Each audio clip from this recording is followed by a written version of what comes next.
At its peak, Jaguar employed 12,000 workers at Browns Lane in Coventry, building the cars that Enzo Ferrari called the most beautiful ever made. They won Le Mans 5 times in 7 years, put a 150-mile-per-hour sports car on the road for half the price of a Ferrari, and made Coventry the luxury car capital of the world. Then the rescuers arrived.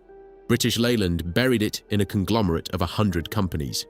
Ford spent $10 billion trying to turn it into a volume brand on a Mondeo chassis. Tata closed the last models, deleted the social media archives, and relaunched it with a pink concept car in Miami. Today, the factory is an Amazon warehouse and a Taylor Wimpey housing estate, with streets named after the men who built it. This is the story of Sir William Lyons, a Blackpool sidecar maker's son who offered Bentley beauty at Austin prices, and how 3 successive owners broke his 3 promises: the quality, the exclusivity, and the Coventry connection. Not through one failure, through 3 rescues, each one reasonable, each one removing something that couldn't be put back. Chapter 1. The Sidecar Boy. William Lyons was born on the 4th of September 1901 at 26 Oxford Road, Blackpool, the son of an Irish-born piano and music shop owner on Bank Hay Street and a mill owner's daughter named Minnie Barcroft. The family was lower middle class and comfortable, but Lyons grew up with none of the inherited capital or public school connections of his future rivals at Rolls-Royce and Bentley. He'd have no silver spoon, no family seat, no old boy network to fall back on. What he had instead was an eye, an instinct for line and proportion that nobody could teach and nobody could quite explain. He was educated first at Poulton-le-Filder Grammar School and then at the private Arnold School in Blackpool, where the headmaster reportedly told him he'd never get anywhere messing about with engines. Lyons left in July 1917 and through his father's social connections secured an engineering apprenticeship at Crossley Motors in Gorton, Manchester, with day-release study at the Manchester School of Technology. The war had confined Crossley to ambulances and lorries. Lyons found the work tedious. He left in 1919 for a job selling Sunbeam motorcars at Brown and Malalieu in Blackpool, a move that told you everything about the man he'd become. He wasn't an engineer who happened to sell. He was a salesman who happened to design. And Jaguar, the company he'd build over the next half-century, would always sell what it designed rather than engineer what it sold. The partnership that started it all arrived next door. In 1921, a Stockport-born motorcycle enthusiast called William Walmsley, 10 years Lyons' senior, moved into the neighbouring house and began making polished aluminium sidecars from army surplus stock in his back garden. Lyons bought one, admired the finish, and proposed a formal partnership. With £500 in bank guarantees from each of their fathers, the Swallow Sidecar Company was incorporated on the 4th of September 1922. Lyons' 21st birthday, the earliest date on which he could legally sign the papers. The premises were on Bloomfield Road, Blackpool. The workforce was 3 men and a boy. The product was a sidecar. It wasn't much to look at on paper, but Lyons had already understood something that would define the next 100 years. People would pay for something that looked like it cost more than it did, provided the craftsmanship was real. The firm outgrew itself almost immediately. They moved to larger premises on Cocker Street and added coach building to the company name. Lyons wasn't interested in sidecars for long. The pivot came in May 1927, when Swallow's Bolton agent procured an Austin 7 rolling chassis under the counter, the kind of quiet, enterprising deal that characterized British motor trade culture in the 20s, and Swallow's chief coach builder, Cyril Holland, executed Lyons' sketches into the Austin 7 Swallow saloon, priced at £175. It looked like a car that should have cost twice that. The proportions were right. The paint was right. The stance was right. Lyons couldn't draw in the technical sense. He couldn't produce an engineering blueprint, but he could stand in front of a full-size mock-up and say, "Up a quarter inch there, take an inch off that wing," until the line was exactly what he'd seen in his head. It was an unusual gift, and it made him rich. London distributor Henley's, Bert Henley and Frank Howe, placed an immediate order for 500 Austin 7 Swallows. That order broke Blackpool. There weren't enough skilled coach builders within 50 miles. The chassis suppliers were all in the Midlands. Blackpool was a seaside town, not an engineering hub.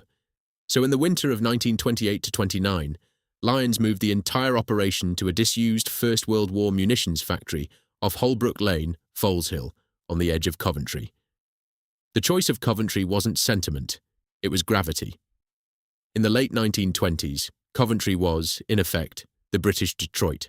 Austin, Morris, Standard, Rootes, Rover, Daimler, Alvis, Armstrong Siddeley, all concentrated within a few square miles.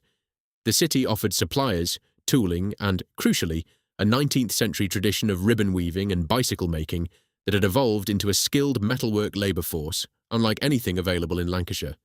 Output rose immediately from 12 cars a week in Blackpool to 50 a week in Coventry.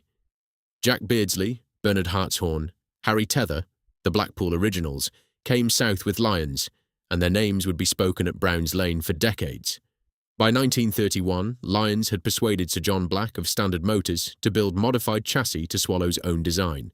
The SS1 Coupe launched at the October 1931 London Motor Show at £310, a car that looked like a £1,000 Bentley for a third of the price. SS Cars Limited was incorporated on the 26th of October 1933 and floated publicly in January 1935, heavily oversubscribed. Walmsley, who objected to going public, sold his shares and left. Lyons was now sole proprietor and sole designer. The meaning of SS was deliberately ambiguous, officially Standard Swallow, privately unexplained. Lyons never committed to a single interpretation.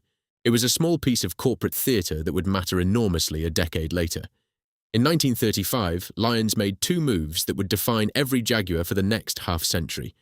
He recruited William Haynes from Humber as chief engineer, a 35-year appointment, and brought in consultant gas flow specialist Harry Westlake to redesign the standard side valve engine into a 102 brake horsepower overhead valve unit. At a press launch at the Mayfair Hotel that September, Lyons unveiled the SS Jaguar 2.5-litre saloon, the first car to carry the Jaguar name, chosen from a list of animal breeds, and asked the assembled journalists to guess the price. Their estimates averaged between £632 and £765. The actual price was £395. The room went quiet. Then it erupted. It was the Lyons method reduced to its purest form. Build something that looks like it belongs in a higher class, price it where nobody expects, and watch the room react. That discipline, Bentley looks at Austin prices, would be Jaguar's commercial logic for 50 years. It would also be the undoing of most of its British competitors. Armstrong Siddeley would exit car production in 1960, Alvis in 1967. Riley was absorbed and diluted by BMC. One by one, the marques that couldn't match Lyons' equation disappeared. During the war, Foleshill built trailers, aircraft ancillaries, Whitley bomber repairs, and complete Meteor fuselages. But the real legacy was forged on the roof. On Coventry's Firewatch rotor, during the long night shifts when the city expected German bombers, Lyons, Haynes, and two new arrivals, Walter Wally Hassan, an ex-Bentley, ex-ERA, ex-Bristol aeroplane man who joined in 1938, and Claude Bailey, ex-Morris Engines, who'd arrived in 1940, sat on the Foleshill roof and designed Jaguar's first in-house engine from scratch. The Firewatch team was, in retrospect, one of the most remarkable gatherings of automotive talent ever assembled in a single building. Hassan had tuned racing engines for Bentley at Le Mans and for ERA at Brooklands. Bailey had designed cylinder heads at Morris. Haynes had been chief engineer of Humber. And Lyons, who still couldn't produce a technical drawing, provided the brief and the commercial discipline. His instructions to the team were characteristically blunt. The engine must produce 160 brake horsepower, pulled out of thin air. It must serve both a sports car and a luxury saloon. And, this was Lyons, it must look good. Not just perform well, look good. Because Lyons understood, in a way that pure engineers sometimes didn't, that the owner of a Jaguar would open the bonnet and show the engine to his friends, and it had to look like something worth showing. The engine that emerged from those Firewatch conversations was the XK twin-cam 3.4-litre straight six, twin overhead camshafts, hemispherical combustion chambers, 7 main bearings, and an alloy cylinder head that Hassan and Bailey designed with Westlake's gas flow principles built in from the start. It first ran in complete form on the 15th of September, 1947. It would power every significant Jaguar through to 1992, 45 years of production, from a single conversation on a factory roof during the Blitz. No other British engine architecture has served so long or so well. The most consequential act of the war years, though, was cosmetic.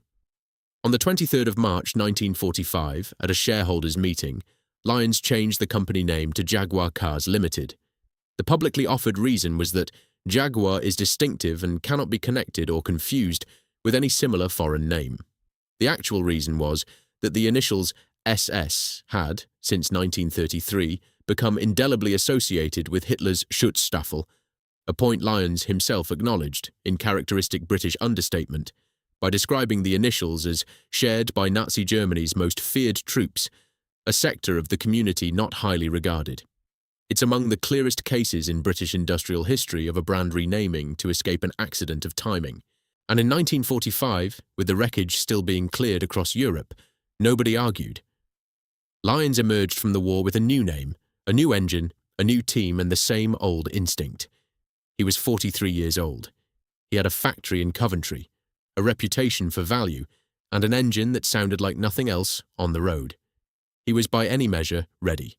What nobody, least of all Lyons, could have predicted was quite how spectacularly ready he was. Chapter 2. The engine, at 120 miles per hour. The XK120 arrived at the Jaguar stand at Earl's Court in October 1948 almost by accident, and it changed everything. The new XK engine had been designed for the forthcoming Mark VII saloon. But the saloon's monocoque body wasn't ready.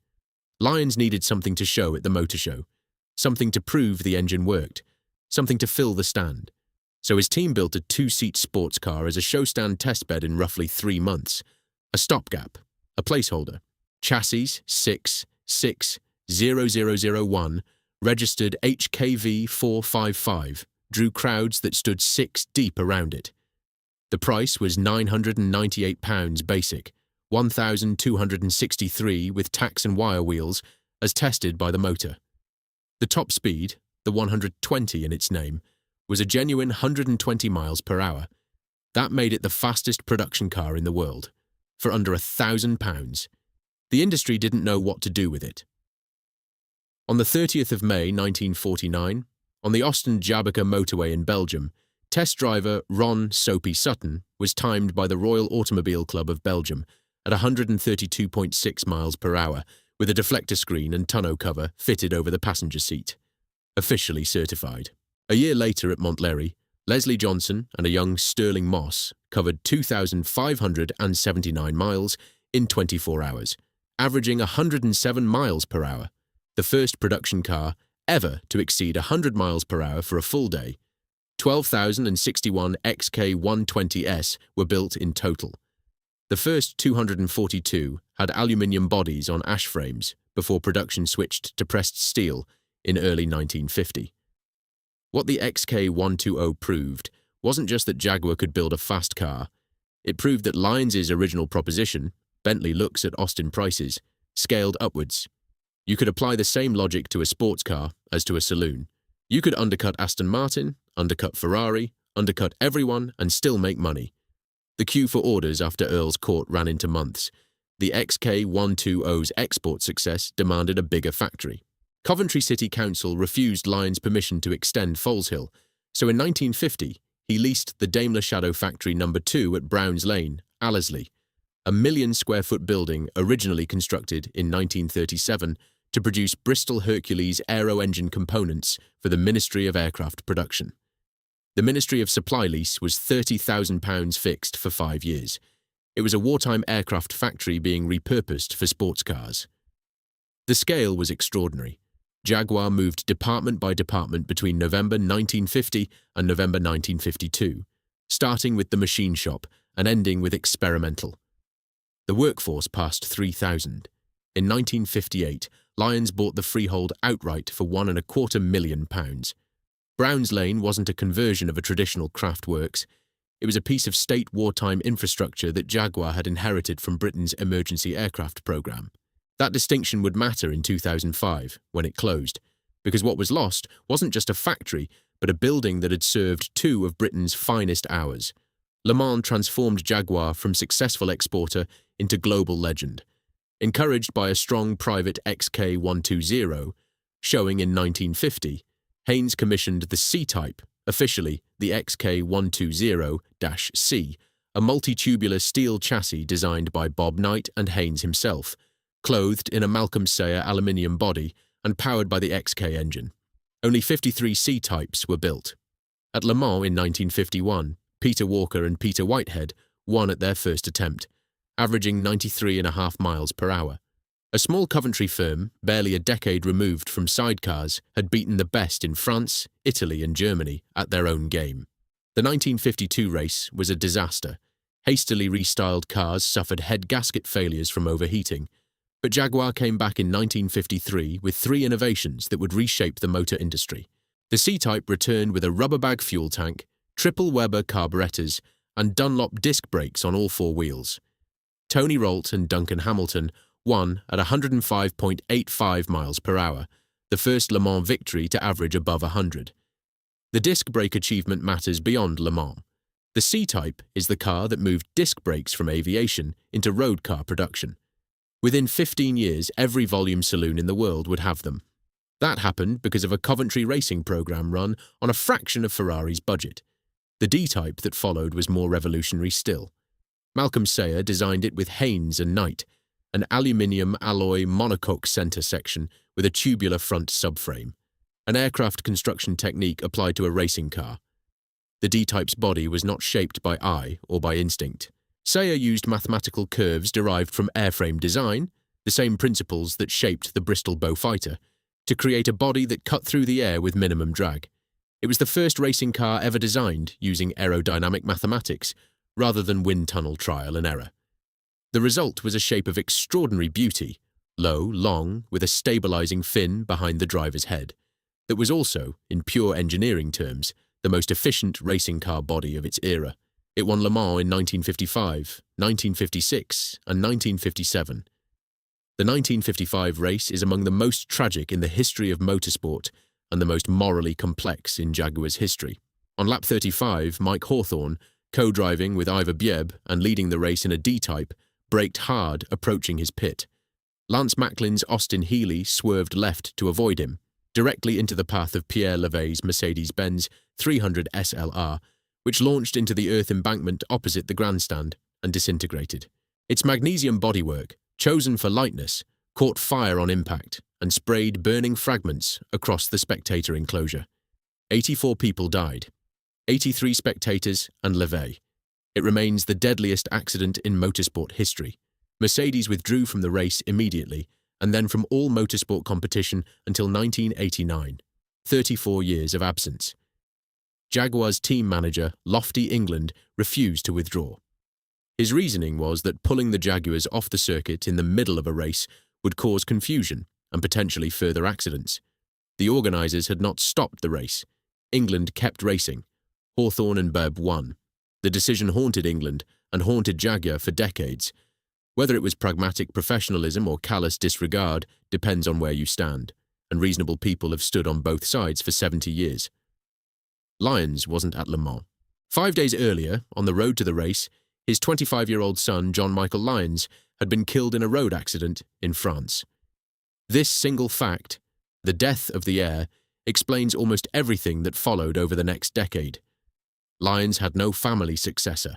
He could see no one inside the business who could carry it alone.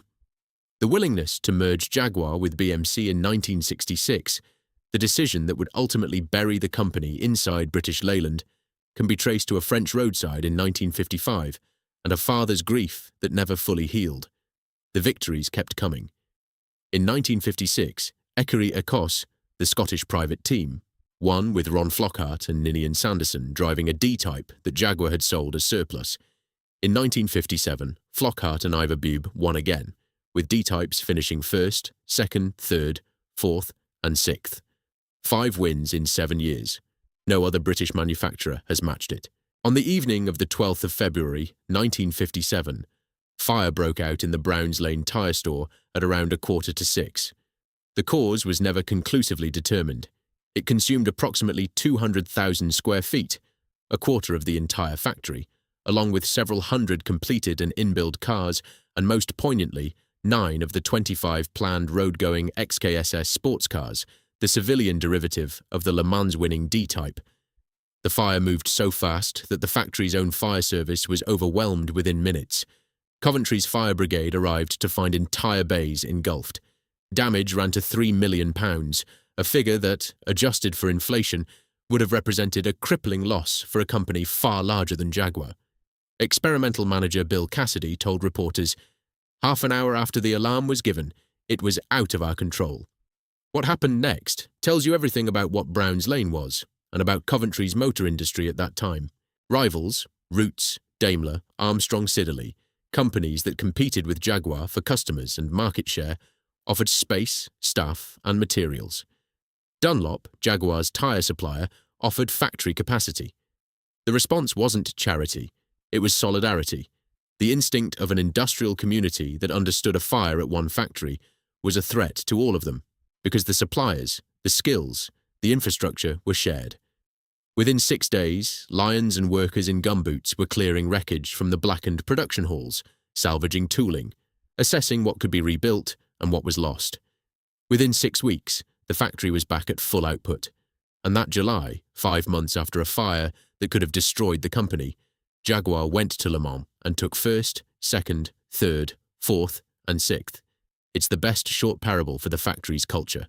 Craft, family, and an ability to absorb catastrophe that only comes from people who believe the place they work in belongs to them. The business model that underwrote all of it was ruthless value engineering. A Bentley Mark VI cost £4,500 in 1946. An Armstrong Siddeley Sapphire cost £1,728 in 1952. A Jaguar Mark VII cost £1,276. That wasn't cutting corners. It was Lyons' genius for getting first-class results of what Geoffrey Robinson would later call third-class tooling. The craftsmanship felt hand-built because it largely was. Jaguar used pressed steel bodies and standard-sourced components and amortized one-engine architecture across 4 decades. The margins came from volume, not markup. Lyons' acquisition of the Daimler Motor Company from BSA for £3.25 million, announced on BBC Radio on the 26th of May 1960, was vintage Lyons. He didn't tell his own board. Engineering director William Haynes heard the news while shaving, listening to the wireless. The purchase added another million-square-foot factory at Radford, Edward Turner's V8 engines, and above all, a Royal Mark pedigree that Jaguar could deploy on its more expensive models. By 1960, Jaguar was Coventry's largest employer. The motto that defined this era, grace, space, pace, had actually been adapted from a pre-war MG slogan, reordered by Lyons and first deployed for the Mark V saloon in 1948. 3 words that captured everything the company offered and everything its competitors couldn't match at the same price. Lyons was knighted in the 1956 New Year Honours. He would live until the 8th of February 1985 at Wapponbury Hall in Warwickshire, keeping Suffolk sheep and Jersey cattle, and, in retirement, quietly grieving the son he'd lost on the road to Le Mans 30 years before. Chapter 3. 1 million square feet of craft. By the mid-1960s, Browns Lane was running 3 production tracks simultaneously, the Mark II saloon, the E-Type sports car, and, from 1968, the new XJ6, with Daimler-badged variants trimmed at the Radford Works across the city. Employment at Browns Lane alone passed 8,000 by 1962.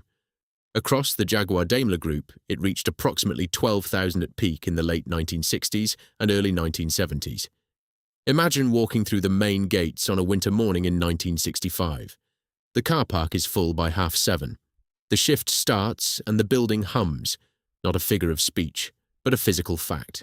A low-frequency vibration that came up through the concrete from the press shop, through the body assembly, through the miles of conveyor that connected one department to the next, across 1 million square feet of aircraft factory floor. The physical character of the place was a paradox.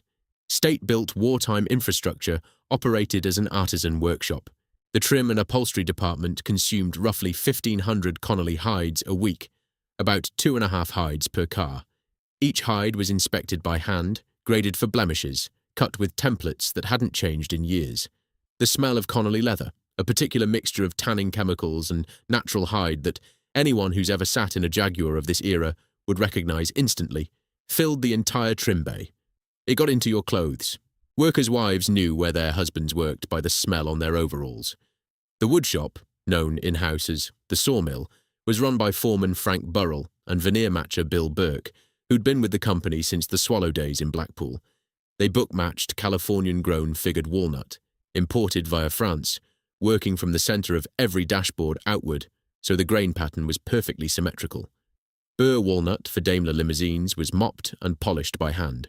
The smell of cellulose paint and polyester sealer from the woodshop mixed with the Connolly hides from the trim shop, with hot oil and petrol from the engine test beds at the far end, and underneath all of it, the cold, mineral scent of the concrete floor itself, the wartime aircraft factory base that had never been replaced because it didn't need to be. The workforce was remarkable for its continuity. Third-generation employees weren't unusual. Martin Hollingsworth, who later ran the Heritage Workshop, was one. Management continuity stretched all the way back to Blackpool. Jack Beardsley, Bernard Hartshorn, Harry Tether had all come south with Lyons in 1928 and were still spoken of with something close to reverence. The hierarchy was formal in the way that British industrial hierarchies were. Lyons called only a handful of colleagues by their Christian names. Board meetings were rare before the 1960s. Lyons didn't need them. He was the board. An oral history recorded by Brian James Martin, later published in From Foleshill to Brown's Lane, captures the culture in a single exchange. When Prince Philip toured the factory in March 1956 and stopped at Martin's station, he asked what Martin was doing. Martin replied that he was fitting a heater. Philip looked at the work and said, "You are all doing a grand job for England." Martin recorded later, "It was as good as a pay rise." A banner hung across the production track read, "Quality is vital to us all." It wasn't a slogan chosen by a marketing department. It was a statement of fact written by people who believed it. Hand-leaded body panels were shaped and polished with a craft that sat somewhere between coach building and sculpture. The hand-leading process, filling panel seams with molten lead, then filing and polishing to a mirror finish, was a skill passed from man to man on the shop floor. It took years to learn properly. It was one of the things that gave a Jaguar its surface quality, that sense of a body flowing uninterrupted from bonnet to boot, that distinguished it from anything that came off a purely mechanized press line. It was also, as Ford would discover in 1990, one of the things that made Jaguar almost impossible to build quickly. The body shop was where scale and craft existed in their strangest marriage. Pressed steel supplied the basic shells from Cowley, but the finishing was all Brown's Lane. Fred Gardner, who'd started as an apprentice in the 1950s, worked the hand-leading station where body panel seams were filled with molten lead alloy, filed and hand-polished until the joint was invisible. It was a skill that took years to learn. Not weeks, not months, but years of standing at a station with a blowtorch and a file, building the muscle memory that told your hands when the surface was right before your eyes confirmed it. A finished Jaguar body had a flow to it, bonnet to boot, that you could see in raking light, an unbroken surface that distinguished it from anything that came off a purely mechanized line. Ford would later calculate that hand-leading added 28 minutes per car to Jaguar's assembly time. What they couldn't calculate was what it added to the way the car looked in a showroom. The paint shop applied cellulose and later acrylic finishes in multiple coats, each one flatted by hand between applications. The colour range was conservative. Jaguar buyers expected British racing green, opalescent silver blue, carmine red, Warwick grey, and the final polish was done by men who'd been polishing Jaguars since the Mark VII. Each car received a final inspection under fluorescent strip lighting angled to catch any surface defect. Cars that failed inspection went back. There was no percentage acceptable for defects. Either the paint was right or it wasn't. The canteen ran 3 sittings for each shift. The volume of workers made a single sitting impossible, and the food was standard British factory canteen fare: fried breakfasts, pies, chips, tea strong enough to stand a spoon in. Workers from the sawmill arrived with cellulose dust on their overalls. Trim workers arrived smelling of leather adhesive. Engine fitters arrived with oil under their fingernails that no amount of Swarfega could entirely remove. The distinctions between departments were visible, audible, olfactory. You could tell what a man did at Brown's Lane by standing next to him in the canteen queue. The engine test beds ran continuously. Each XK engine was tested under load before installation. a practice that added cost and time but guaranteed that every engine leaving Browns Lane met Haynes's specifications.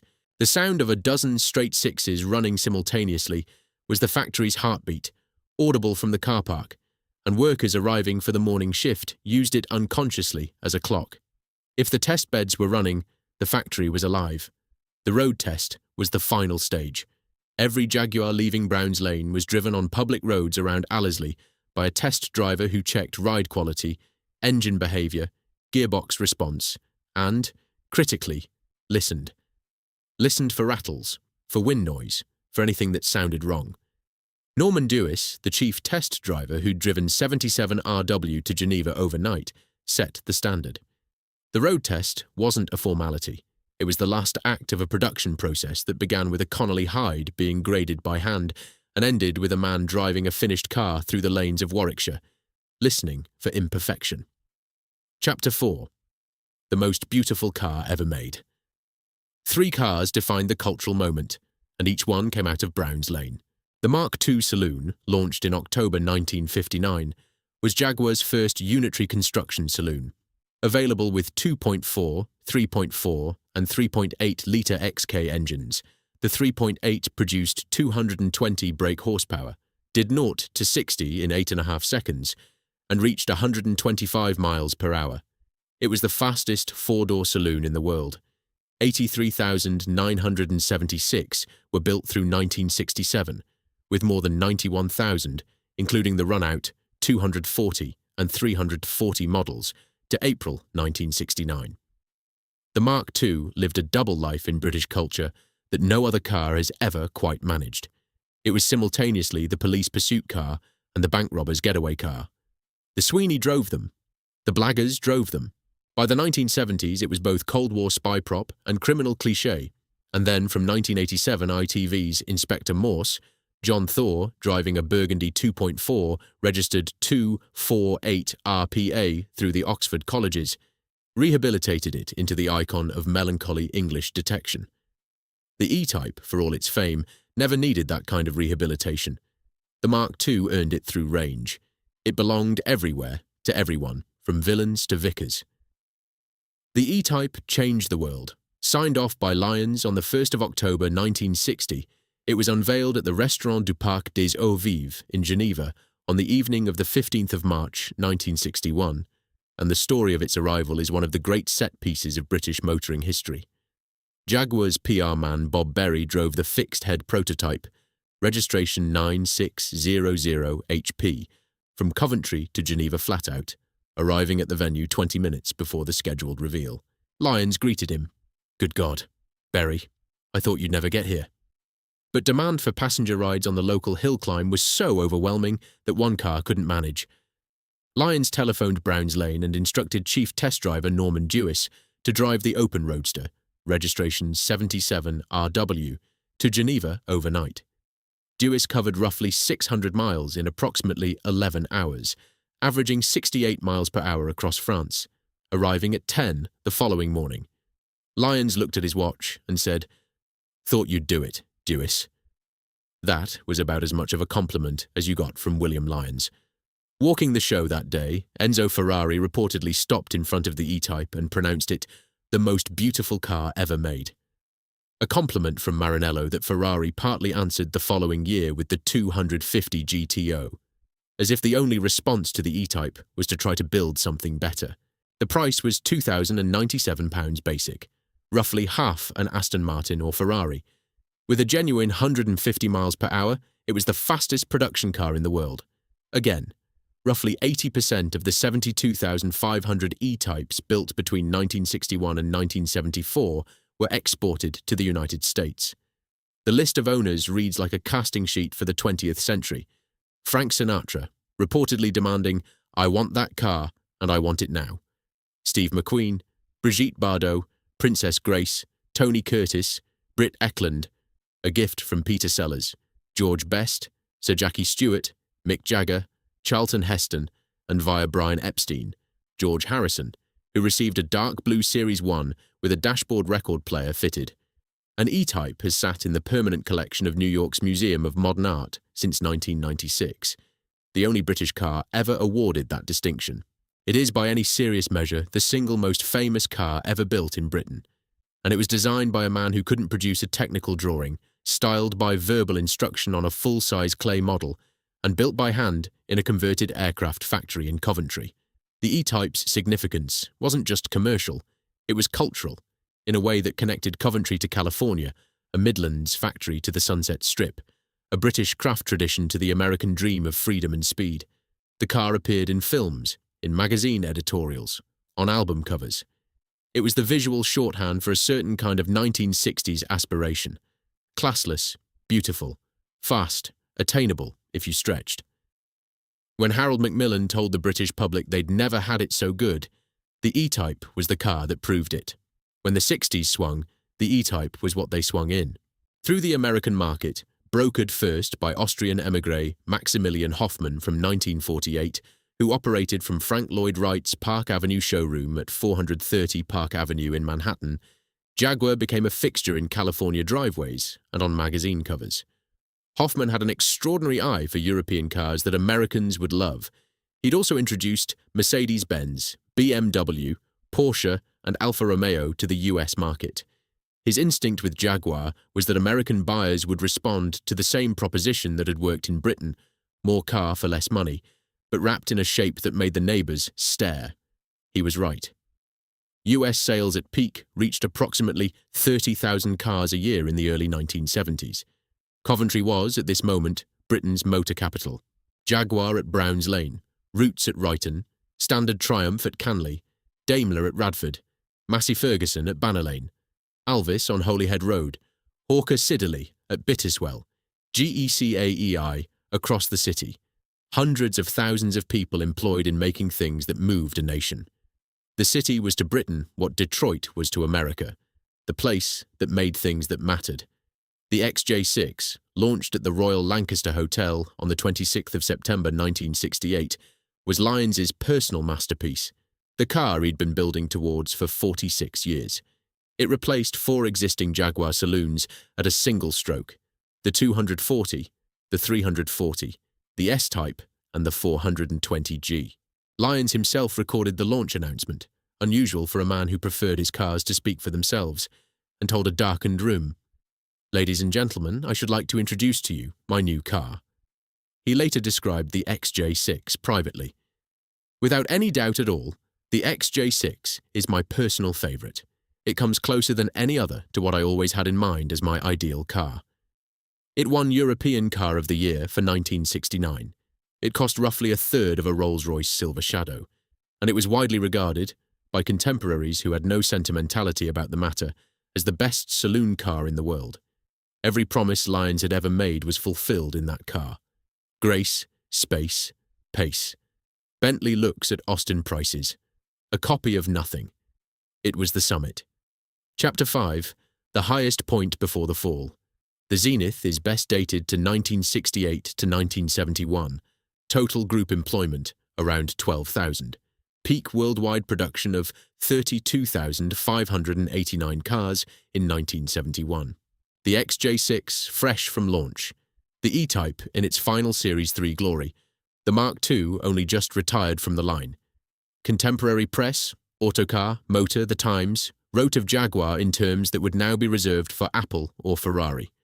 Jaguar exhibited as an equal beside Rolls-Royce and Aston Martin at Earl's Court.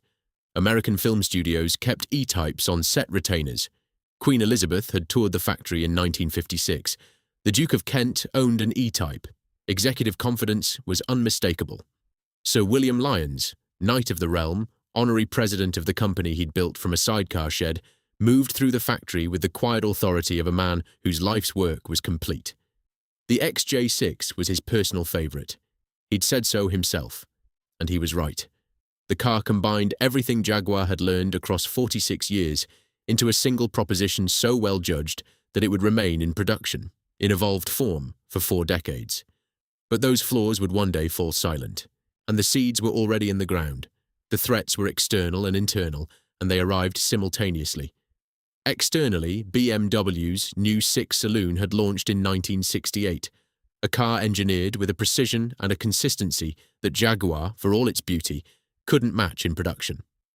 BMW's E237 series would arrive in 1977 and rewrite the rules for executive cars, German engineering, German reliability, German service networks, at a price that overlapped directly with Jaguar's range.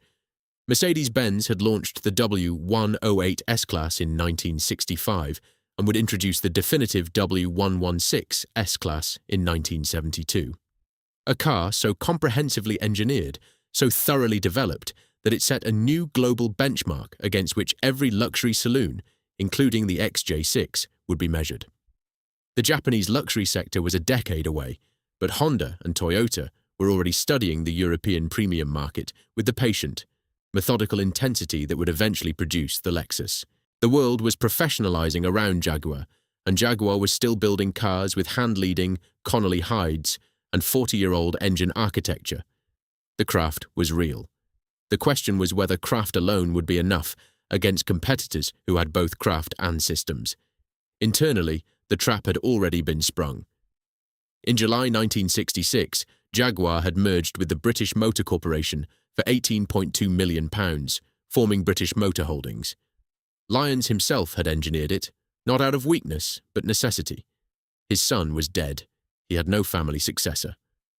Pressed steel, which supplied Jaguar's bodies, had been bought by BMC in 1965, giving BMC leverage over Jaguar's production. The merger secured body supply and provided the corporate succession that the 1955 roadside tragedy had denied him. It was, by any reasonable measure, a sensible decision. Then the sensible decisions escalated. In May 1968, BMH was merged with Leyland Motor Corporation in a deal engineered over a weekend at Chequers by Harold Wilson and Tony Benn. The new entity, British Leyland Motor Corporation, incorporated nearly 100 companies, controlling 40% of the British car market. Austin, Morris, MG, Riley, Wolseley, Vanden Plas, Jaguar, Daimler, Rover, Triumph, Alvis. Sir Donald Stokes, a salesman by background, with no engineering training, became chairman. The city thought him the only candidate capable of reviving the ailing BMC. Jaguar was now a division of a conglomerate. Browns Lane had been redesignated Leyland Cars Large Car Assembly Plant No. 2. At a January 1970 board meeting, manufacturing director Louis Rosenthal recorded that the company lost £400 every time a car was missed due to industrial action. Designer Keith Helfert, arriving at Browns Lane in 1978, found it quite run down, old, and slightly has-been. Lord Stokes, confronted by Swiss customers protesting on the pavement outside BLMC's Berkeley Square headquarters over delayed XJ6 deliveries, declared, "This is the sort of demonstration we like the most. It shows people want our products." On the 8th of February 1972, 10 weeks after OPEC's first intervention made oil prices a live political issue, 4 months before the W116 S-Class set its new global benchmark, Sir William Lyons announced his retirement. He was 71. His final dinner at Wappenbury Hall was a polite farewell. Within 14 months, British Leyland renamed Jaguar Cars Limited to British Leyland Exports Limited. The founder's name was gone from the company. The company's name was gone from the company. And Browns Lane belonged to Berkeley Square. Chapter 6. The Leyland Trap. The chronology of Jaguar's first fall is tight and brutal. Each step made sense on its own.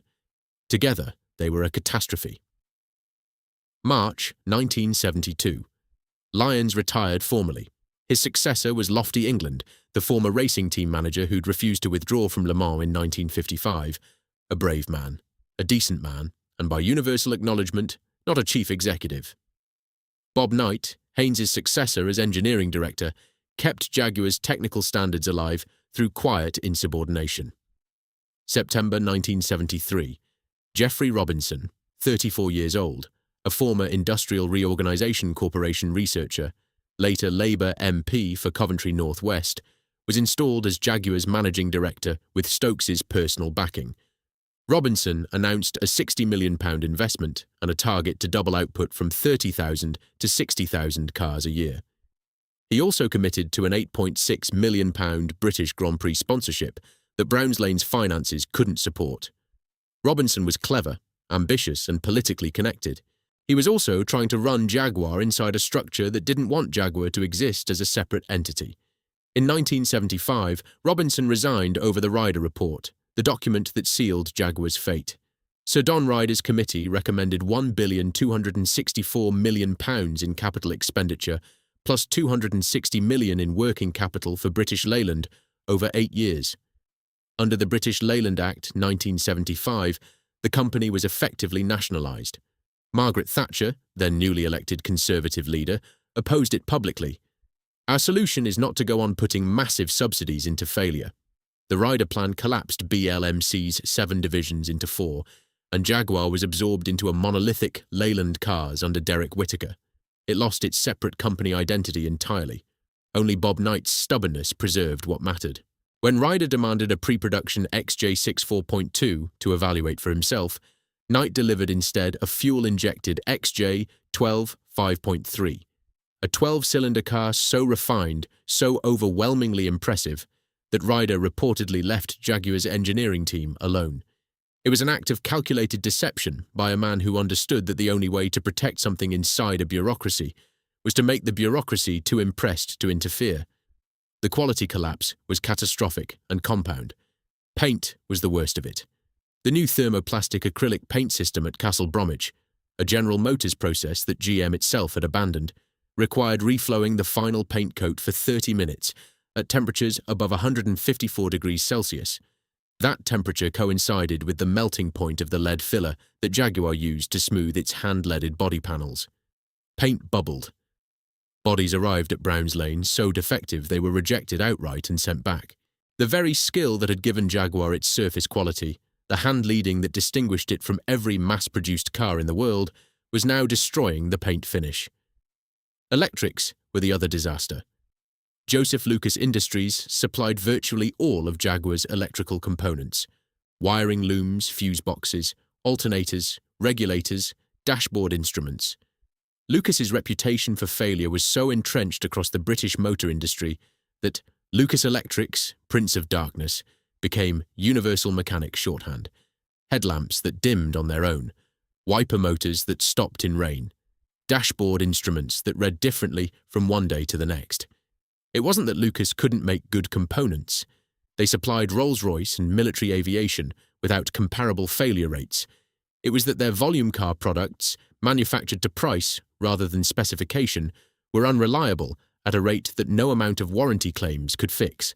Bosch, the German supplier that could have solved the problem, refused to deal with Jaguar at all. Their reported assessment was blunt. Jaguar will not live long enough. The compound effect was devastating. A customer buying an XJ Series 2 between 1973 and 1979 could reasonably expect paint that bubbled within the first year, electrics that failed unpredictably, water leaks through the windscreen and door seals, trim panels that didn't align, and rust that appeared in the sills and wheel arches within 2 winters. Each defect individually was fixable. Together, they created a reputation. The XJ became the definitive Friday afternoon car, the British euphemism for a product assembled by a workforce that had mentally clocked off before the shift ended. American dealers, who had built their businesses on Jaguar's reputation for beauty and performance, began refusing to stock the cars. Warranty claims overwhelmed the US service network.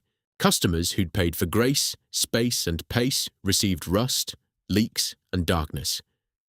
US sales collapsed from approximately 30,000 cars a year in the early 1970s to 3,000 in 1980. Total worldwide output fell from the 1971 record of 32,589 to 14,283 in 1979. In the space of 8 years, Jaguar lost more than half its global production and 90% of its American market. Labor relations were the other leg of the collapse, and the one that gave the British public a villain, even if the reality was more complicated than any headline suggested. BLMC had inherited 246 separate bargaining units and no national wage structure. 246, each one with its own shop steward, its own grievances, its own history of agreements and betrayals. A man on the trim line at Browns Lane and a man on the press line at Longbridge might be doing comparable work for different money, under different agreements, negotiated by different unions with different officials. The system wasn't designed. It had accumulated over decades like sediment, and clearing sediment meant taking on everyone simultaneously. In 1972, Jaguar engine tuners struck over pay grading, delaying the V12 XJ12 launch, Jaguar's most important new model in 4 years. Lofty England, who was 61 years old and had joined Jaguar in 1946, negotiated personally to save the production window. He got the cars built, but the strike had delayed the launch, and delays in the car industry don't just cost money. They cost momentum. They cost press coverage.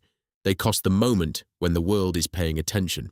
In 1977, the unofficial British Leyland toolmakers strike, 3,000 skilled men demanding separate bargaining rights outside the AUEW framework, laid off 45,000 BL workers at its peak. Castle Bromwich's body production stopped. Browns Lane assembly stopped. For weeks, the factory stood silent because toolmakers 2 plants away had walked out over a grading dispute that had nothing to do with Jaguar and everything to do with a conglomerate wage structure that satisfied nobody. Prime Minister James Callaghan threatened mass dismissal. Production losses approached $170 million. The strike ended without the toolmakers winning their demand, but the production was lost. The cars were unbuilt, the dealers were unfilled, and the reputation, already fragile, cracked a little further. The winter of discontent, September 1978 through February 1979, added fuel shortages, tanker driver strikes, and lorry driver flying pickets to an already broken system. The 3-day week of early 1974 had already halved Jaguar's shifts in sympathy with the miners' action. It was, taken together, a period in which the external world seemed determined to prevent Jaguar from building cars, even when the internal world was trying to let it. Derek Red Robbo Robinson, the Longbridge convener, a Communist Party parliamentary candidate in 1966, 1970 and 1974, wasn't a Browns Lane figure, but he symbolized the era. He was dismissed on the 19th of November 1979 by Michael Edwards after co-authoring a pamphlet calling for resistance to BL's recovery plan. An AUEW ballot then voted 14,000 to 600 against supporting him. Robinson was Longbridge's problem, but the structural chaos he represented, 246 bargaining units pulling in 246 directions, was everybody's.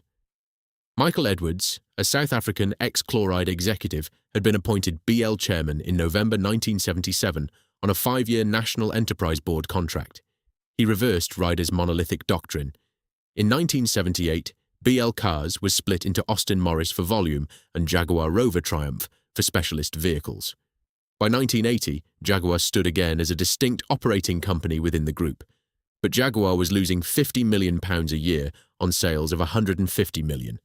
BL's board had already discussed shutting it down. Edwards needed someone who could save it, someone from outside the system, untainted by 15 years of managed decline. He headhunted John Egan from Massey Ferguson, Canada. Egan refused. Edwards asked again. Egan refused again.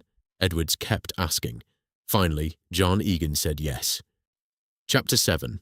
The Man at the Gate. John Egan reported for his first day as Jaguar's chairman and chief executive on the 17th of April, 1980. He was 40 years old, a petroleum engineer by training, with a London Business School master's, and a reputation for getting things done at Massey Ferguson's Canadian operation. He arrived at the Browns Lane gates to find the workforce on strike over grading. It was, in its way, a perfectly honest introduction. Here was everything Jaguar had become, a company with a world-famous name, a collapsed reputation, a demoralized workforce, and a product that American dealers were refusing to stock. 14,000 cars a year, 3,000 sold in the United States, losses of $50 million on revenues of $150 million. Bosch still wouldn't return calls. Egan spent 1980 to 1982 doing something nobody at Jaguar had systematically attempted in 15 years. He identified the faults. 150 major quality problems catalogued and traced. Approximately 60% came from outside suppliers, not from Browns Lane itself. It wasn't that Jaguar's workers couldn't build cars, it was that the components arriving at their stations were defective before they touched them. The wiring looms came in wrong. The paint came in bubbled. The seals came in leaking.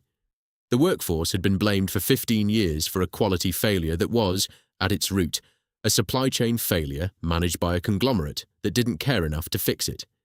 Egan instituted quality task forces across Browns Lane, Radford and Castle Bromwich, modelled explicitly on Japanese continuous improvement principles, the same principles that Toyota was using in its Nagoya factories to build the reliability advantage that would, within a decade, produce the Lexus.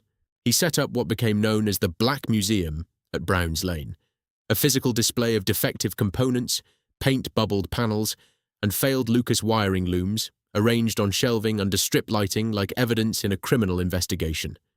Suppliers were personally summoned to Browns Lane and made to stand in front of their own failures, while Egan's quality engineers explained, item by item, what each defect cost in warranty claims, customer goodwill, and dealer confidence. The Black Museum was Egan's masterstroke. It converted an abstract quality problem into a physical confrontation between the supplier and their own work.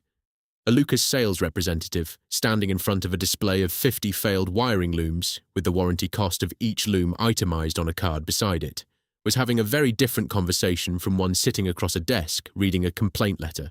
Egan imposed a rule that any supplier whose components exceeded a 1.5% problem incidence was charged the full warranty cost of labour and materials. He extended the warranty from 1 year to 3. A statement of confidence that also meant every defect that reached a customer came back to Browns Lane as a bill. He told Motor Magazine in 1983, "I didn't have a saleable product until the quality was right." The workforce responded to Egan in a way they hadn't responded to any Jaguar executive since Lyons. He walked the factory floor. He knew names. He talked to the men who built the cars about what was wrong with the cars they were building, and he listened to the answers. For workers who'd spent 15 years watching their company decline inside a conglomerate that treated them as an inconvenience, having a chairman who cared about their product was close to a revelation. Quality circles, small groups of workers who met regularly to identify and solve production problems, were established across every department. Ideas that came from the shop floor were implemented. The relationship between management and workforce, which BL had fractured almost beyond repair, began to rebuild. Production recovered from 14,000 in 1979 to 33,000 by 1984. US sales climbed from 3,000 to approximately 18,000. The turnaround was real, it was measurable, and it was driven by a man who understood that Jaguar's problem wasn't its workforce or its engineering tradition. It was that 15 years of managed decline had stripped the company of every quality control that Lyons and Haynes had built. The 22nd of May 1984 brought privatization. Norman Lamont, parliamentary undersecretary at the Department of Trade and Industry, announced the sale to the House of Commons. 177.88 million Jaguar shares were offered at 165 pence each, valuing the company at £297 million. The offer was oversubscribed between 5 and 8 times over. Estimates ranged from £2 billion to £2.5 billion chasing the stock. Dealings commenced on the 10th of August 1984, and the shares rose roughly 7% on the first day. Labour's Peter Shaw told the House the taxpayer had been swindled and the speculator enriched. The Thatcher government retained a golden share, preventing any single investor from acquiring more than 15% of the equity, set to expire at the end of 1990. Jaguar was the emblem of privatization's British industrial revival narrative, a company rescued from nationalised decline, returned to the market, profitable again. It sat alongside British Telecom that same year as proof that the private sector could succeed where the state had failed.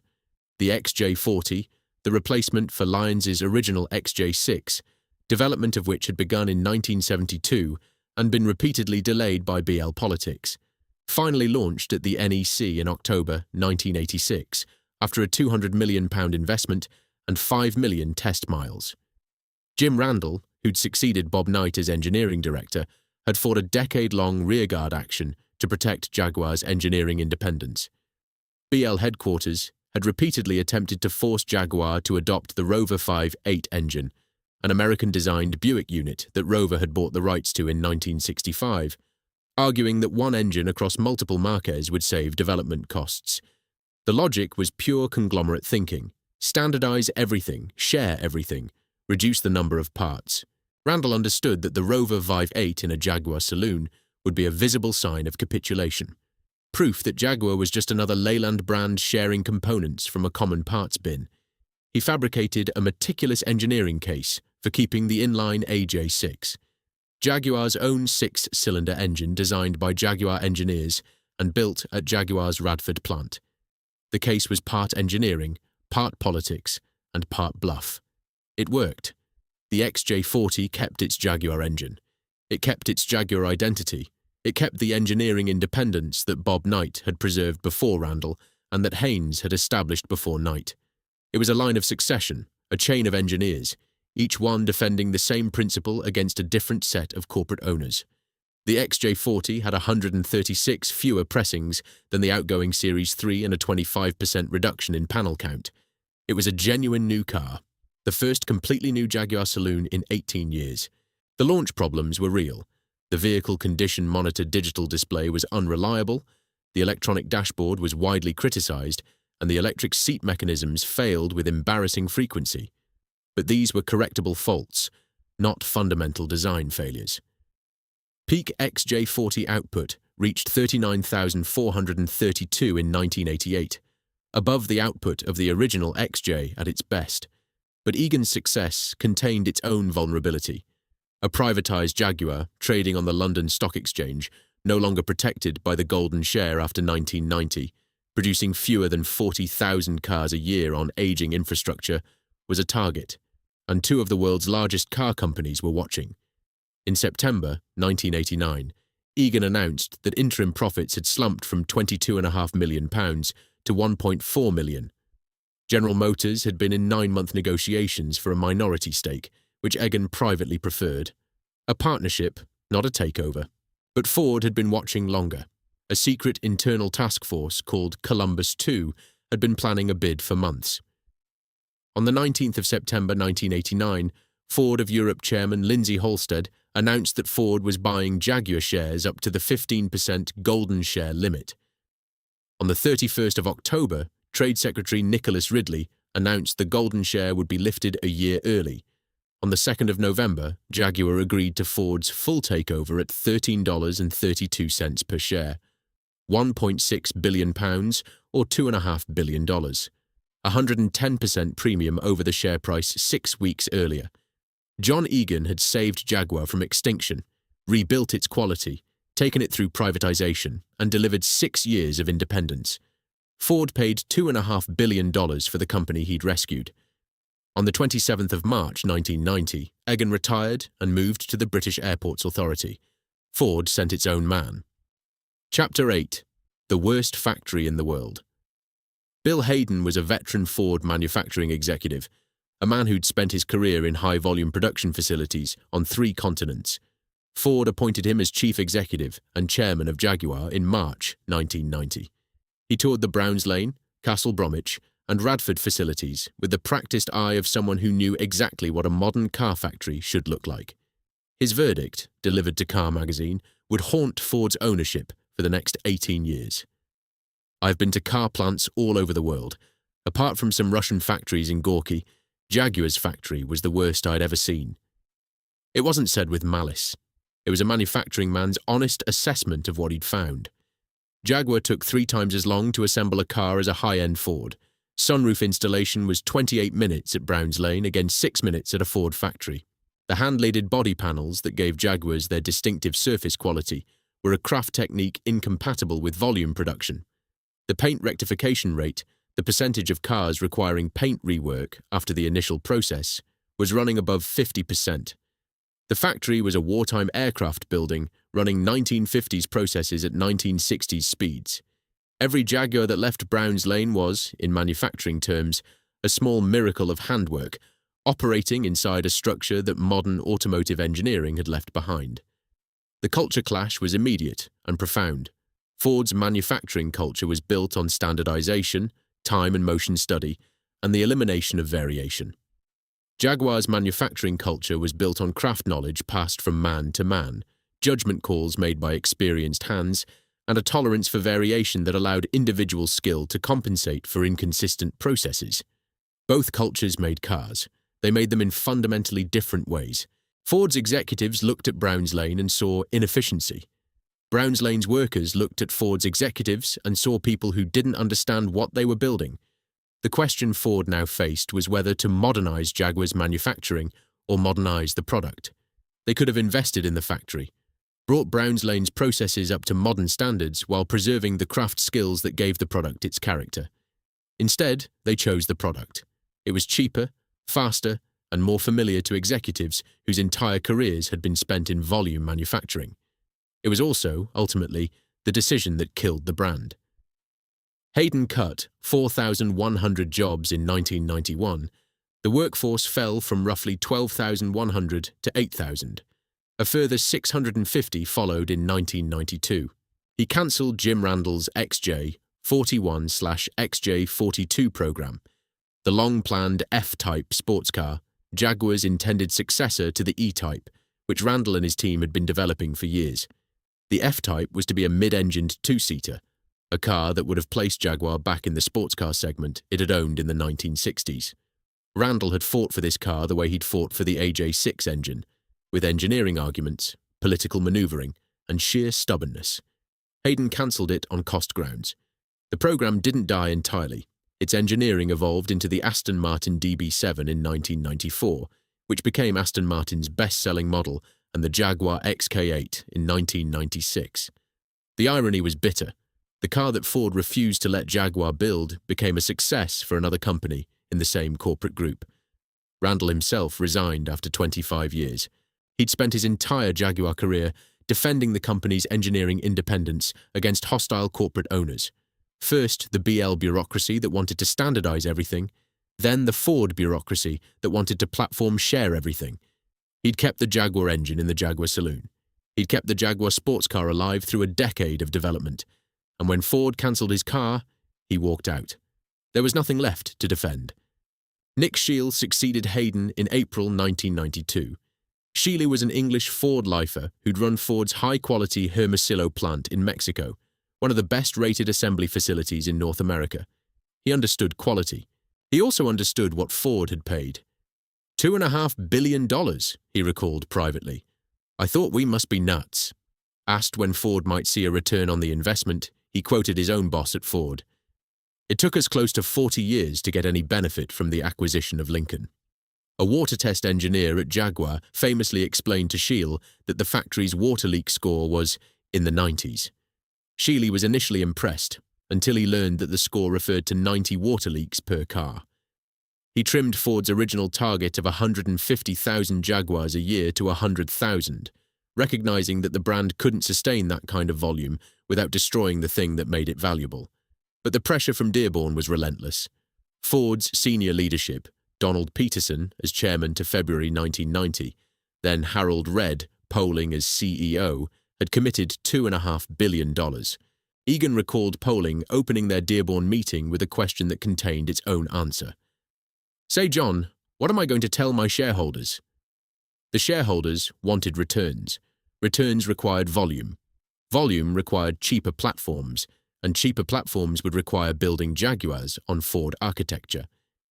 In 1999, Ford CEO Jacques Nasser created the premier automotive group to house Aston Martin, Jaguar, Lincoln, and Volvo.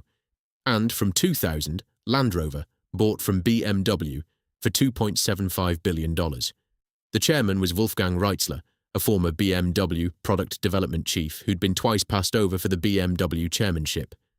Nasser said, "If Wolfgang Reitzler didn't exist, we would have had to invent him." Reitzler was brilliant, demanding, and politically exposed.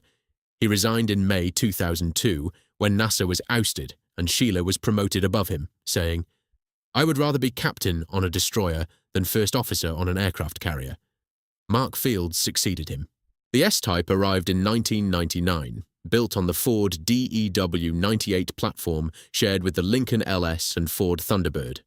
Assembled at Castle Bromwich after a £500 million Ford investment, it was retro-styled by Jeff Lawson to echo the Mark II. The design was initially well received. The interior was not. Ford bin switchgear, the same plastic knobs and buttons that appeared in Ford's a third of the price, sat inside a car that was supposed to compete with the BMW 5 Series. It was the first visible sign that Ford's platform strategy and Jaguar's brand identity were pulling in opposite directions. But the S-Type was a warm-up act. The real damage was about to begin. Chapter 9. A Mondeo in a dinner jacket. The X-Type is the car that killed Jaguar. Not financially. Jaguar had been losing money for most of its corporate life. Not physically. The factories would limp on for a few more years. The X-Type killed what Jaguar meant. It broke the last of Lyons' 3 promises, and the men who made the decision understood exactly what they were doing. The strategic logic was straightforward. BMW sold 300,000 3 Series a year. Mercedes sold comparable volumes of the C-Class. Jaguar sold 35,000 cars a year, total, across its entire range. If Jaguar could build a compact executive saloon, a car to compete directly with the 3 Series, it could double or triple its volume overnight. Volume meant spreading platform costs. Spreading platform costs meant profitability. Profitability meant justifying $2.5 billion. Jacques Nasser wanted 200,000 Jaguars a year. Wolfgang Reitzler wanted Jaguar to compete at every level of the luxury market. Nick Scheel wanted Jaguar to survive long enough to benefit from the investment. The compact executive saloon was the vehicle through which all 3 ambitions converged, and the cheapest way to build it was to use a platform Ford already had. The X-Type was built on the Ford CD132 platform, the same architecture that underpinned the Mark III Ford Mondeo. Jaguar added all-wheel drive as standard, Jaguar-tuned suspension, unique bodywork and wheelbase, and Ford's Duratec V6 engine. The company claimed only 19% component commonality with the Mondeo. The claim was technically defensible. It was also irrelevant. What mattered wasn't the percentage of shared parts. What mattered was that the car felt like what it was, a Mondeo in a dinner jacket. Ian Callum, Jaguar's design director, one of the most talented automotive designers of his generation, said in January 2008 that the X-Type was essentially designed in Detroit and presented as close to a fait accompli to reluctant designers and engineers at Jaguar's Whitley Design Center. The decision wasn't made at Browns Lane. It wasn't made at Whitley. It was made in Dearborn, Michigan, by Ford executives solving a Ford problem with a Jaguar badge. Production went to Halewood on Merseyside, a former Ford Escort factory, not Coventry, not Browns Lane. The retooling cost £286 million. No X-Type production was ever moved from Coventry. Browns Lane continued building the XJ and XK until 2005, but the decision to site the new high-volume Jaguar at Halewood alongside the platform decision sent a signal that couldn't be unsent. Jaguar's future would be located and designed by Ford's wider industrial logic, not by Jaguar's heritage or Jaguar's people. Sales peaked at around 50,000 a year, well below Ford's 100,000 a year target for the model. Total production through to 2009 was approximately 350,000 units. Jaguar reportedly lost €4,690 on every X-Type built. The advertising. A new Jaguar from £19,995 said everything about what had gone wrong. A Jaguar for the price of a well-equipped family saloon. The phrase, "win free, save," appeared in Jaguar marketing for the first time in its history. Jeremy Clarkson's Top Gear campaign against the car was relentless.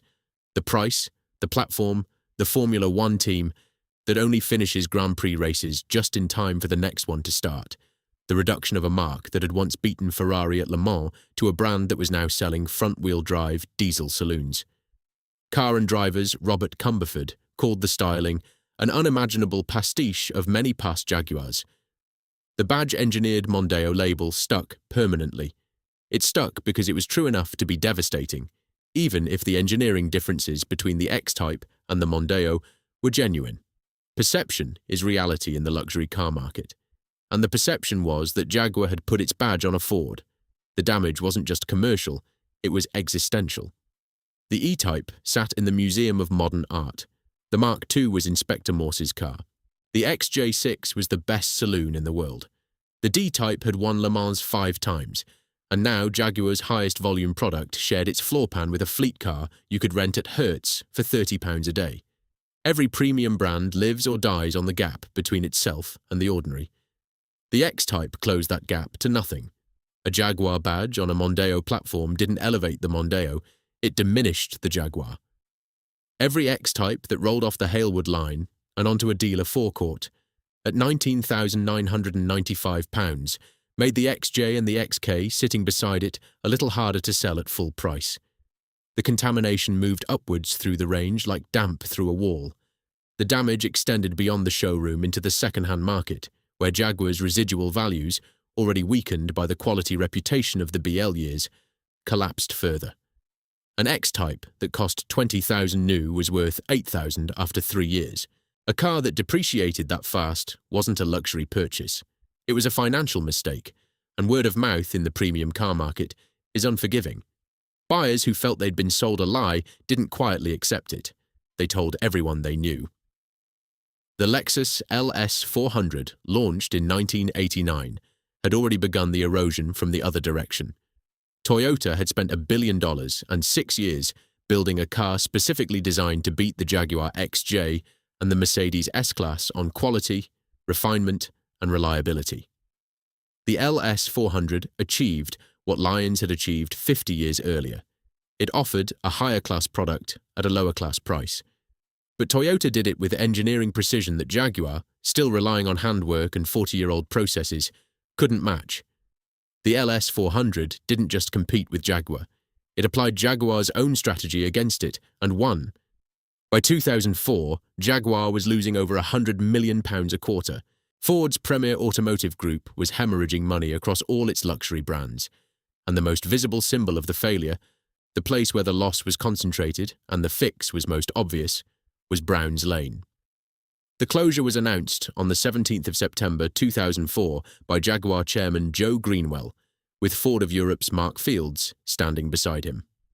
Greenwell told the Trade and Industry Select Committee, "Continuing to produce 120,000 cars a year across 3 plants is a recipe for the end of Jaguar.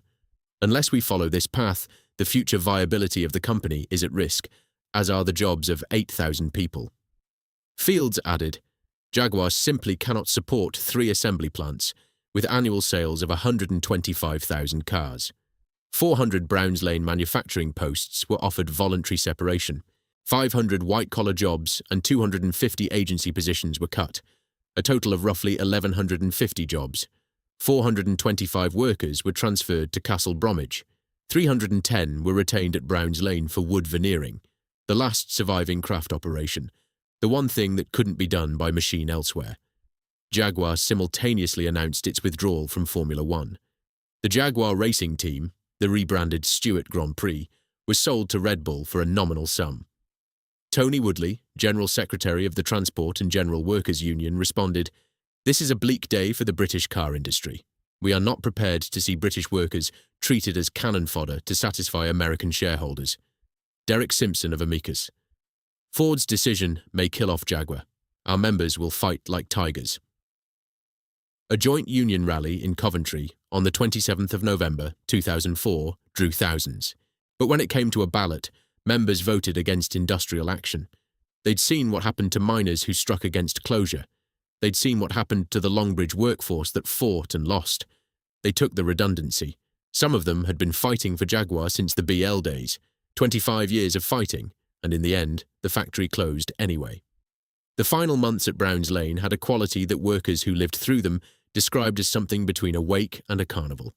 Everybody knew the date, everybody knew it was coming, but the cars still had to be built, and they were, with the same care, the same standards, the same hand finishing that had distinguished Browns Lane since Lyons had first walked the floors in 1952. The wood veneering department, which would be the last department to survive at Browns Lane, continued book-matching figured walnut with the precision that Bill Burke had established decades earlier. The trim shop continued cutting Connolly hides. The test drivers continued driving finished cars through the lanes around Allersley, listening for imperfection. They were building cars they knew would be the last, and they were building them properly. On the 1st of July 2005, the last car rolled down the Browns Lane production line. It was a long-wheelbase Jaguar XJ Supervi 8 Portfolio, the X350 model, 400 brake horsepower, supercharged 4.2-litre V8, finished in pearlescent black cherry, registered XJ05JAG. It was the 1,447,677th car built at Browns Lane since 1952. Joe Greenwell personally handed the keys to the Jaguar Daimler Heritage Trust. The workers who lined the track applauded as the car was pushed gently to the end of the line by hand. No engine running, no conveyor moving, just hands on a car, one last time. Some of the workers applauding in the production hall had been apprentices when the XJ6 launched in 1968. They'd arrived as boys in a factory that built the best saloon in the world. They left as men in their late 50s in a factory that built nothing at all. 37 years between walking in and walking out. A working life measured in Jaguars, ended by Ford. Ford's total financial reckoning was devastating. Across 19 years of ownership, Ford deployed roughly $10 billion in acquisition, reinvestment, and operating losses on Jaguar and the Premier Automotive Group against a net sale price of $2.3 billion. Alan Mulally, the ex-Boeing CEO appointed in September 2006, announced the One Ford strategy, focused exclusively on the core Blue Oval brand. Ford reported a $12.6 billion loss in 2006, its largest in history, and mortgaged virtually all its assets to raise $23.6 billion in survival cash. Aston Martin was sold in March 2007 for £479 million. Jaguar Land Rover was put up for auction in August 2007. The bidders included One Equity Partners, Cerberus Capital, Ripplewood Holdings, TPG, Alchemy, and an Apollo Mahindra consortium. From India, Tata Motors expressed interest. UK unions, the same unions that had fought Ford's closure of Browns Lane, publicly endorsed Tata over the private equity bidders. They'd seen what private equity did to British manufacturing. At least Tata made things. On the 26th of March 2008, Ratan Tata signed the definitive purchase agreement. Completion followed on the 2nd of June 2008, for approximately $2.3 billion cash on a debt-free basis, with Ford contributing up to $600 million into JLR pension plans. Ford's proceeds from the sale helped it survive the 2008 credit crisis without a government bailout, unlike General Motors, unlike Chrysler. It was arguably the largest single corporate lesson of the Premier Automotive Group. The money Ford lost on Jaguar kept Ford alive. Chapter 10. Patient Capital and Pink Paint. Tata inherited Jaguar Land Rover in the teeth of the worst financial crisis since the 1930s. Sales collapsed. Cash reserves evaporated. Dr. Ralph Speth, a BMW and Linda veteran recruited in February 2010, later described the business he'd inherited as having been more or less bankrupt. Tata's approach was the opposite of Ford's. Where Ford had tried to impose Dearborn's platform logic on a Coventry craft tradition, Tata stepped back. Ratan Tata himself had walked through the Jaguar facilities during due diligence and understood, in a way that Ford's executives arguably never had, that the brand's value lay in its distinctiveness, not in its volume. Tata resolved a 2009 standoff over UK government loan conditions by walking away from Business Secretary Peter Mandelson's demand to appoint a government director to the JLR board. Instead, they raised capital commercially. The message was clear. This was a Tata investment, not a British government rescue. Under Speth's decade from 2010 to 2020, JLR added more than 17,000 jobs. Margins hit double digits by 2011. The F-Pace, launched in 2016, became the fastest-selling Jaguar ever, an SUV, which would have bewildered Lyons, but a profitable one, which would have impressed him. The all-electric I-Pace, launched in 2018, won World Car of the Year 2019, and demonstrated that Jaguar could build an electric vehicle that was genuinely desirable. Not a compliance car, not a technology demonstrator, but a car that people wanted to own. Record global Jaguar sales of 180,833 units in 2018 marked the Tata-era peak. For a brief window, it looked as though patient capital had succeeded where platform sharing had failed. But the Tata era contained its own structural contradiction. The engine manufacturing centre at I-54 in Wolverhampton, opened by the Queen on the 30th of October 2014 at a cost of £500 million, represented Tata's commitment to UK manufacturing. The Nitra plant in Slovakia, opened in October 2018 for £1 billion, represented something else, the reality that modern automotive manufacturing follows labour costs and logistics, not heritage. Jaguar Group vehicles could now be built wherever the economics worked. Castle Bromwich still assembled Jaguars. Halewood still built Jaguar models for the European market. Solihull built Range Rovers and Land Rovers, and Slovakia built whatever the spreadsheet said Slovakia should build. Coventry's grip on Jaguar production, already loosened by Halewood in 2001, was loosening further with every new facility that opened outside the West Midlands. The F-Type, designed by Ian Callum and launched in 2013, was the last great internal combustion Jaguar sports car, the closest the company came to a true E-Type successor. It was beautiful, fast, and unmistakably a Jaguar. Callum left on the 1st of July 2019, succeeded briefly by Julian Thompson, and then, in a consequential 2020 appointment, by Jerry McGovern. McGovern's role as Chief Creative Officer for both Jaguar and Land Rover centralised design across JLR for the first time. The man who'd overseen Range Rover's transformation into a global luxury icon was now also responsible for Jaguar's identity. On the 14th of June 2024, 50 years to the day after the last E-Type left the line, the final F-Type rolled off the Castle Bromwich production line, a V8 convertible in Giola green, with tan Windsor leather, gifted to the Jaguar Daimler Heritage Trust. 87,731 F-Types had been built across 11 years. The last combustion Jaguar sports car headed for a museum. The electric pivot, branded Reimagine, had been announced on the 15th of February 2021 by Thierry Bolloré, a French ex-Renault CEO who'd been ousted by Renault's board in October 2019 and recruited by Tata chairman Natarajan Chandrasekaran in September 2020. The plan was radical in a way that went beyond electrification. Bolloré wasn't proposing to replace Jaguar's petrol cars with electric Jaguars. He was proposing to replace Jaguar itself, the brand, the market position, the customer base, the pricing, the identity. Everything. Jaguar would become all-electric by 2025. It would be repositioned above Bentley and Porsche as a pure luxury brand targeting prices above £100,000. Every existing Jaguar model, the XE Saloon, the XF Saloon, the E-Pace crossover, the I-Pace electric SUV, the F-Type sports car, would be discontinued by 2024 or 2025. A new Jaguar electric architecture platform would be developed from scratch. No new Jaguars would be launched during the multi-year transition.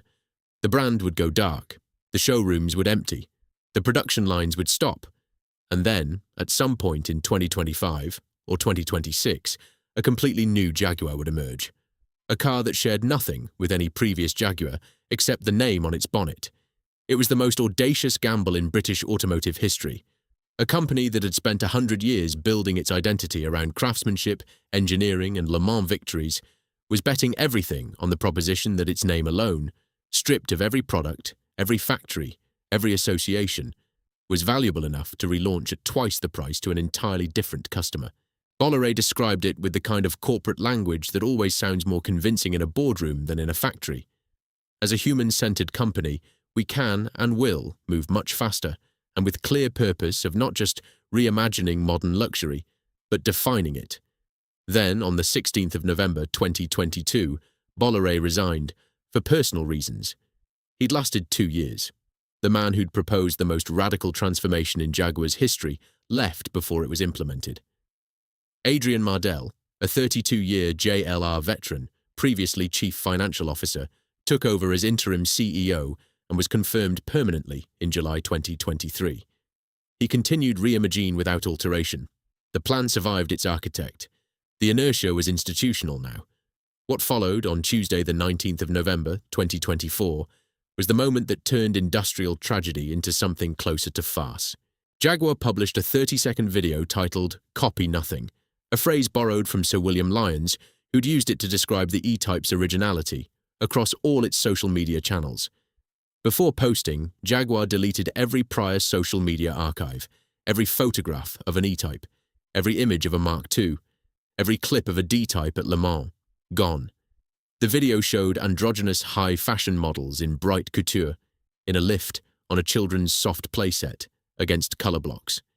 Text cards read, "Create exuberant/live vivid/delete ordinary/break molds." No car appeared, not a bonnet, not a wheel, not an engine note.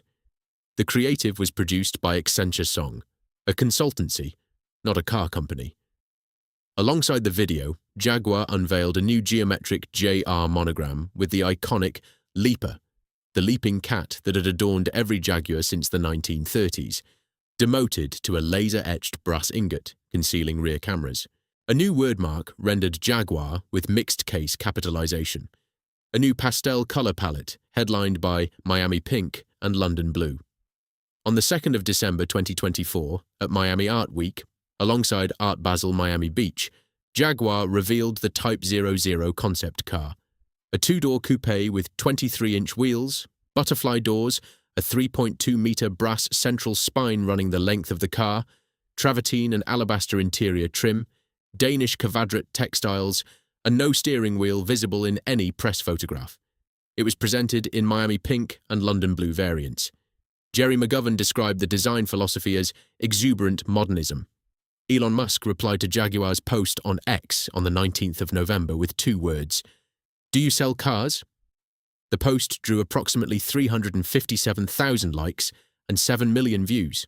Nigel Farage, on X and GB News. What a sad and declining moment for the once great brand. Mark my words, Jaguar will go bust. They deserve to. Rory Sutherland of Ogilvy. UK. Jaguar cannot survive on a group of people who love the brand but don't buy the cars. Marketing Week's assessment was unprintable in its original form. Former BMW and Ferrari designer Frank Stevenson said the Type 00 was a concept that wasn't fully thought through before it went to prototype. The smartphone brand. Nothing changed its social media bio to copy Jaguar. Jaguar's managing director Rawdon Glover defended the campaign in the Financial Times, describing a level of vile hatred and intolerance directed at the brand. His argument was internally consistent. If we play in the same way that everybody else does, we'll just get drowned out. We need to re-establish our brand at a completely different price point, so we need to act differently. At Miami, Glover drew a distinction that would have baffled Sir William Lyons. Jaguar, he said, was a brand with history and heritage, as opposed to a heritage brand. The distinction was clever. It was also to anyone who'd worked at Browns Lane, or driven an E-Type, or watched a D-Type win Le Mans, close to meaningless. What Glover was saying was that Jaguar's past was an asset to be deployed, not an identity to be continued. The history existed to give the rebrand credibility. It did not exist to constrain the rebrand's direction. Lyons had built Jaguar on the proposition that a car should be beautiful, fast, well-made, and less expensive than its competitors. The rebrand proposed a car that might or might not be beautiful, would not be fast in any traditional sense, would be made in Slovakia, and would cost more than a Bentley. Every element of the Lyons equation had been reversed. The social media deletion was perhaps the most revealing single act. In order to launch the Copy Nothing video, Jaguar erased every prior post from every social media platform it operated. Every photograph of an E-Type, every clip of a Le Mans victory, every image of a Mark II in the English countryside. Gone. Replaced by pastel colour blocks and fashion models. The archive of 100 years of British automotive achievement was treated as visual clutter that needed clearing before the new aesthetic could take hold. It was, in its way, the digital equivalent of demolishing the Browns Lane factory. The physical heritage had been erased in 2008. Now the digital heritage was erased in 2024. Both acts were done for the same reason. The past was in the way. The sales data is the punchline that nobody at Jaguar seemed to hear. Global Jaguar production in 2024 was approximately 59,300 units, the worst since 2012, roughly a third of the 2018 peak. In April 2025, just 49 Jaguars were registered across all of Europe, including the United Kingdom. 49, a 97.5% year-on-year decline from the previous April's 1,961. Through mid-2025, year-to-date sales were down 77.8%. The UK dealer network was being cut from around 80 outlets to approximately 20. Only around 15% of existing Jaguar buyers were expected to return for the new lineup. The brand that Sir William Lyons had built by selling 30,000 cars a year to Americans who loved its craftsmanship was now selling almost nothing to anyone. On the 1st of September 2025, a cyber attack halted JLR production entirely. On the 28th of September, Business Secretary Peter Kyle announced a £1.5 billion UK export finance loan guarantee, the first time UK government financial support had been triggered by a cyber event. Liam Byrne, MP of the Business Select Committee, demanded clarification. The production Jaguar 4-door GT was due for reveal in late 2025, built at Solihull on the Jaguar electric architecture platform, targeting up to 478 miles of range and prices around £100,000 to £150,000. Jerry McGovern, having overseen the rebrand that deleted the Leaper and replaced Le Mans victories with Miami Pink, was announced to be leaving JLR at the end of March 2026. Adrian Mardell would retire on the 31st of December 2026, succeeded by PB Balaji, Tata Motors Group Chief Financial Officer. JLR's overall pre-tax profit for the 2025 financial year was £2.5 billion, almost entirely from Range Rover and Defender. Rawdon Glover himself acknowledged that Jaguar's existing range produced close to zero profitability. The brand was being kept alive by Land Rover's money, waiting for a car that hadn't arrived yet, marketed to customers who hadn't been identified yet, in a price segment it had never occupied. The irony at the centre of the Tata era is this: Jaguar closed its historic factory in 2005 on the argument that volume production was uneconomic. Its replacement strategy for the 2020s was a tiny volume, ultra-high price, fashion-adjacent electric brand. It lost 97% of its European sales getting there. The company that William Lyons built by undercutting Bentley with genuine Coventry craftsmanship was now attempting to out-Bentley with a Slovak-built electric coupe revealed in Miami. Chapter 11. The Ghost in the Housing Estate. Browns Lane survives in name only. The 88-acre site was sold in stages after closure, first to JLR's developers, then to Stoford, then to successive commercial interests. Demolition commenced in 2008. The buildings that Lyons had walked through, that Haynes had designed engines in, that 8,000 workers had filled at peak. They came down wall by wall, bay by bay, the structural steel cut and trucked away, the concrete broken up and carted off. The 1 million square foot shadow factory that had started life building Bristol Hercules aero engine components for the Ministry of Aircraft Production, that had assembled the XK120 and the Mark 7 and the E-Type, and every XJ from the original to the X350, it was dismantled as methodically as it had been built, except that nobody was documenting the dismantling the way they'd documented the building. The on-site Jaguar Heritage Museum, which had opened as the Jaguar Gallery in 2000, displaying the actual cars that had won Le Mans and carried Sinatra and sat in the Museum of Modern Art, was demolished in 2012. The collection was moved. The building was not preserved. The final 7.5-acre plot at Sayer Drive was bought by Goodman in April 2024, with the last original JLR buildings demolished from July of that year. Nothing of the factory that built the E-Type remains standing. Not a wall, not a gatepost, not a loading bay. In its place are 2 pieces of ordinary post-industrial England, indistinguishable from 1,000 other light industrial and residential developments on the edges of 1,000 other British cities. Lyons Park is an industrial estate named after the founder, with roads named for Malcolm Sayer, the aerodynamicist who designed the D-Type and the E-Type. It houses an Amazon distribution centre, JLR logistics operations, and local commercial tenants. The Amazon warehouse operates 24 hours a day, 7 days a week, staffed by workers on agency contracts, picking and packing consumer goods into cardboard boxes. The building sits on ground where hand-leaded body panels were polished to a mirror finish and XK engines were tested under load. Swallow's Nest is a Taylor Wimpey housing estate named after Lyons' 1922 Blackpool firm. The streets are called Lyons, Haynes, Walmsley and Fenton.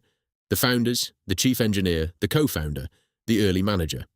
A small brass plaque near the entrance is the only marker of what stood here. Walk down any of those streets and the houses look exactly like Taylor Wimpey houses everywhere.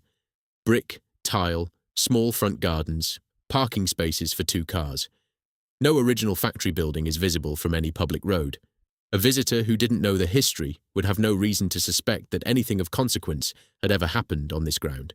The 1,150 Browns Lane workers dispersed in the way that British redundancies always disperse, in fragments, in silence, without a camera crew. Approximately 450 accepted voluntary redundancy. 425 transferred to Castle Bromwich. Some retired. Some were absorbed into JLR Logistics. Many left the motor industry entirely.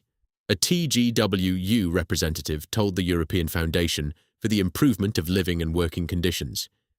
It's no surprise that this company has taken £80 million of taxpayers' money since 1995, and that money has not been used to strengthen employment. It has been used for the sacking of 1,150 workers. The Jaguar Daimler Heritage Trust, founded in 1983 as one of 4 trusts set up by British Leyland to safeguard the industrial archive, holds approximately 170 vehicles.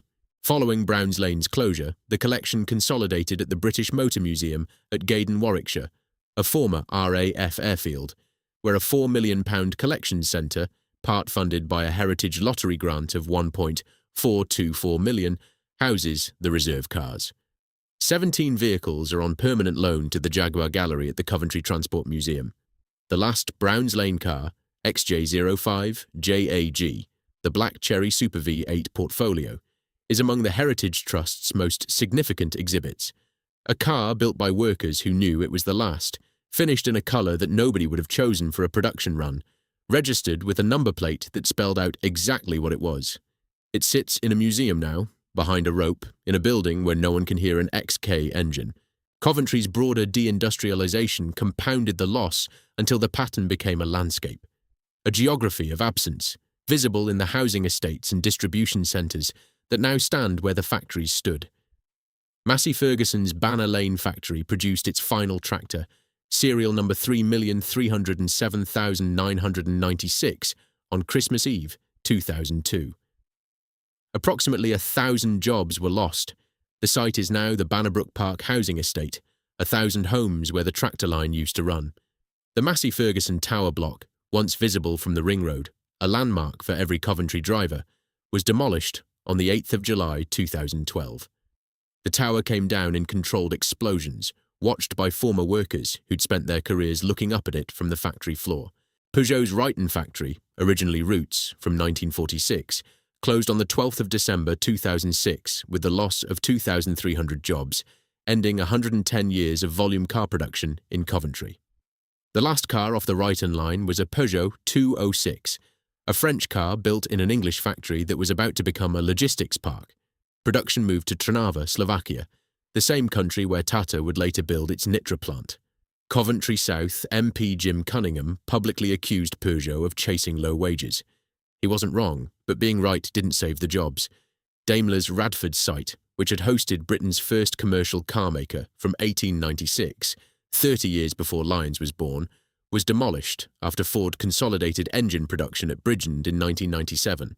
It's now Daimler Green, a 600-home urban village with the Edwardian Daimler powerhouse, a beautiful red brick building that once generated electricity for a motorworks, surviving as a creative arts hub. Standard Triumph's Canley Works ended car assembly in August 1980 and is now Coventry Business Park. Between 1975 and 1982, Coventry's top 15 employers shed nearly half their combined workforce. Unemployment hit 17% in the mid-1980s, and the city's reputation, set to music by the specials Ghost Town in 1981, persisted for a generation. The song was recorded in Coventry, about Coventry, by men who'd grown up watching the factories close around them. It reached number 1 on the 20th of July 1981, the week of the Brixton and Toxteth riots. The timing was not coincidental. Partial reinvention has arrived, though it looks nothing like what was lost. In December 2017, Coventry was named UK City of Culture 2021, delivering an estimated £172 million of direct investment and over £500 million in wider regeneration. London EV Company, owned by China's Geely, opened a purpose-built electric vehicle factory at Ansty Park in 2017, the UK's first dedicated EV facility, with capacity for over 20,000 vehicles a year. The 10,000th TX electric black cab was built in March 2023, and more than 40% of London's taxi fleet is now LEVC. It's a genuine success story, but 20,000 electric taxis a year built by a Chinese-owned company and 12,000 Jaguar workers building British sports cars and luxury saloons in a British factory are not the same thing. The scale is different. The ownership is different. The relationship between the city and its industry is different. Whitley, Jaguar's engineering and corporate headquarters since 1987, remains in Coventry. JLR doubled Whitley's footprint in 2015 with a £500 million investment. The company employs around 33,000 people in the UK, with 8,000 engineers split between Whitley, Gaydon, and the National Automotive Innovation Campus at the University of Warwick. The engineers are still there, the draftsmen, the clay modelers, the computational designers, the people who can look at a line and tell you whether it's right. They're still in Coventry, still doing what Lyons and Sayer and Callum did before them. The accumulated intellectual memory of how a beautiful car is made hasn't left. It can't leave, because it lives in the heads and hands of people who've spent their careers learning it.